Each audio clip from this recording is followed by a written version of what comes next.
Halo, assalamualaikum warahmatullahi wabarakatuh. Apa kabar anak-anak semua di rumah? Tentunya dalam keadaan yang sehat. Baik, berjumpa kembali dengan Pak Guru untuk belajar bahasa Indonesia tentunya di semester 2 di tema 8 buku paket 4H lingkungan tempat tinggalku. Baik anak-anak, sebelum kita mulai pembelajaran hari ini, mari kita berdoa terlebih dahulu. Bismillahirrahmanirrahim. Baik anak-anak, mari kita simak video pembelajaran hari ini di tema 4H. Kemudian siapkan buku paket, buku catatan, serta alat tulisnya. Simak video pembelajaran hari ini dengan baik. Selamat mengikuti video pembelajaran hari ini. Baik anak-anak, pembelajaran hari ini kita masih belajar tentang teks fiksi, yaitu masih belajar tentang tokoh, latar, dan bagaimana cerita fiksi itu sendiri. Hari ini kita akan belajar tentang latar cerita teks fiksi, di mana di situ sudah Pak Guru tampilkan bahwa pengertian latar itu sendiri merupakan gambaran tempat, waktu, dan suasana cerita seperti yang kita pelajari pada semester 1 kemarin. Tentunya latar dibedakan menjadi 3. Yang pertama adalah latar tempat, menjelaskan di mana kejadian atau peristiwa dalam cerpen terjadi. Yang kedua, latar waktu, menjelaskan kapan kejadian atau peristiwa dalam cerpen terjadi.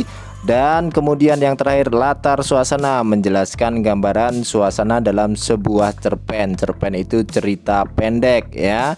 Nah, di sini bisa cerita pendek ataupun sebuah karya fiksi, sebuah paragraf yang disajikan dalam sebuah cerita. Mari kita pahami satu persatu unsur-unsur latar ya. Di sini kita mulai dari latar tempat, yaitu menjelaskan di mana kejadian atau peristiwa dalam cerita itu terjadi. Latar tempat digunakan untuk mengidentifikasi atau menganalisis tempat kejadian, lokasi, dan peristiwa suatu cerita dengan menunjukkan tempat. Setelah latar tempat, yaitu latar waktu, menjelaskan kapan kejadian atau peristiwa dalam cerita terjadi.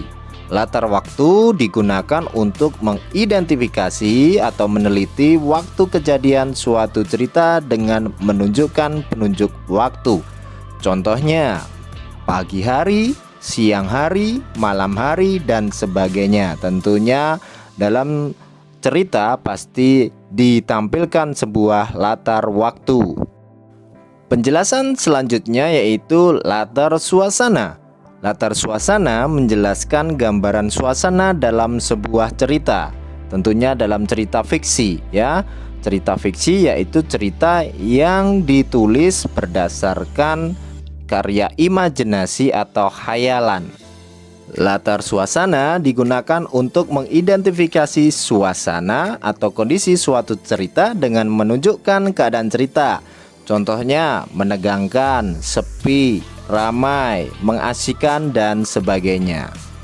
Nah anak-anak, sekiranya penjelasan Pak Guru untuk materi latar cerita fiksi Pak Guru cukupkan. Sampai jumpa pada video selanjutnya. Wassalamualaikum warahmatullahi wabarakatuh.